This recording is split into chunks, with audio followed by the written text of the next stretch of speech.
یک سوال آخرانی دیگر دارم. قاری نصیب الله باشه در همین رمضان 99 نام الله را درست تلفظ کردنشون رو یک روز وای میکردین میگفتین در همین برنامه‌تون بسیار نیک میشه.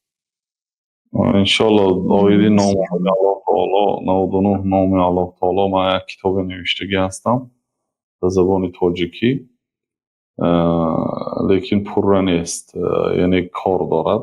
انشالله بعد رمضان هم درس میخونیم، یعنی در چند مجلس 99 نام را شرح و معنا میگیم، چون که پیامبر صلی الله علیه و سلم گفتن که ان لله 99 اسما من احصاها دخل الجنه.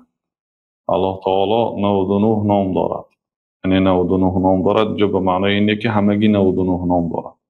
نام های الله تعالی نهایت زیاد است، لیکن 99 نامی هست که اقلا 99 نام کسی حفظ کند و معناهایش را داند و به مقتضایش عمل کند، یعنی طلبات همون نام به عمل کند، دخل الجنه، این آدم به جنت میره. وقتی که نام الله تعالی رو میخوانیم دربارش معلومات میگیریم و شناسایی با الله تعالی و عظیم بهترین علم است، چون که هر علم وابسته به بحثش شرف دارد.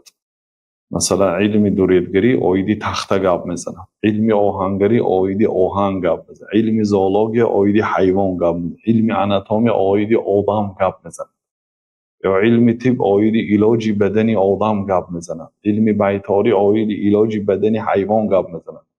لیکن علم توحید درباره الله تعالی سخن میکنه، درباره خالق. دیگر همه علم ها درباره مخلوق ها گپ میزنه، اما علم توحید فقط محض درباره خالق مخلوق ها و این بزرگترین علم است. انشالله در نظر است.